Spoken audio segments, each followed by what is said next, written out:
បាទសួស្តីថ្ងៃនេះខ្ញុំចង់បង្ហាញអ្នកទាំងគ្នាពីរបៀបនៃការប្រើប្រាស់រូបមន្ត Edge Lookup រូបមន្ត Edge Lookup ហ្នឹងវាមានលក្ខណៈស្រដៀងទៅនឹងរូបមន្ត V Lookup ដែរដែលខ្ញុំបានធ្វើនៅវីដេអូមុនហ្នឹងហើយ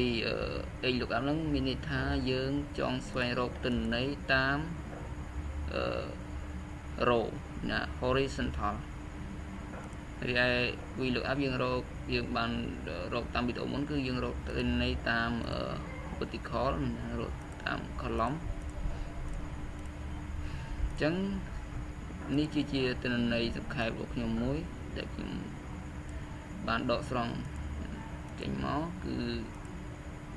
នេះដែរការស្វែងរកឈ្មោះធាតុគីមី symbol atomic number relative atomic ហើយមុននឹងយើងអាចអនុវត្តផ្សេងទៀតដូចជាបញ្ជីឈ្មោះស្វែងរក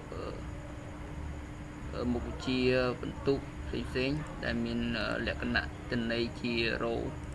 នេះខ្ញុំលើកមកយកតែ4ទេបើសិនជាយើងមានទិន្នន័យផ្សេងដែលទាក់ទងនឹង row ហ្នឹងយើងមានច្រើនដែលយើងចង់ច្រើនទៀតចឹងមកហើយយើងចង់ស្វែងរកវាបានលឿនដោយមិនបាច់ពិបាកអូសតាមជួរដេកចឹងមកវាយូរអញ្ចឹងយើងធ្វើនៅក្នុង Excel ដែលប្រើរូបមន្ត Edge Lookup ហ្នឹងទៅវាមានលឿនអញ្ចឹងខ្ញុំ copy មកបបនេះមកខ្ញុំដាក់នេះហើយខ្ញុំលុបនេះចោល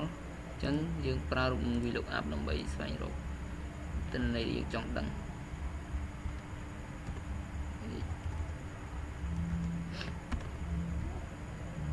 lookup value គឺជាតម្លៃឬក៏តួឈ្មោះអក្សរដែលយើងចង់រកចង់ដឹងបានលឿនអញ្ចឹងយើងរកដូចញោមវាមក table array នេះ table យើងមានតែប៉ុណ្ណេះយកសង្ខេបប៉ុណ្ណេះបើមិនមានច្រើនទៀតយើងយកអស់មកអូអស់យើងយកតែ4នេះមកទេ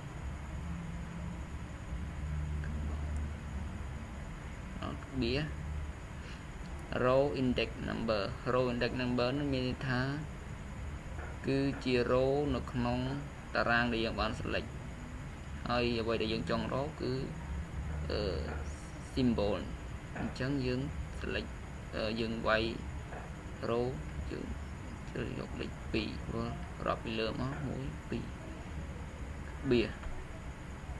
បន្តមក rank lookup ឡើងនេះ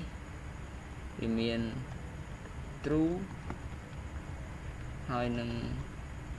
fail យ៉ាងម៉េច fail បើសិនជាយើងជ្រើសយក true ឬក៏ true លេខ1យើងអាចយកលេខ1វាយលេខ1ក៏បានឬដាក់អក្សរ true ក៏បានឬលេខ0តាមឲ្យ fail បើសិនជាយើងជ្រើសយក true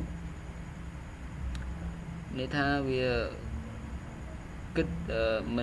ន specific មានន័យថាវាអត់ជាក់លាក់ទៅលើទិន្នន័យនៅក្នុងតារាងជួរដេករបស់យើងបើសិនជាមានទិន្នន័យស្តៀងគ្នានៅជួរដេករបស់យើងវាប្រកាសជារើសមកច្រឡំអញ្ចឹងយើងរើសយក fail មានថា exact មានថាយកដាច់ខាតត្រូវតែទិន្នន័យ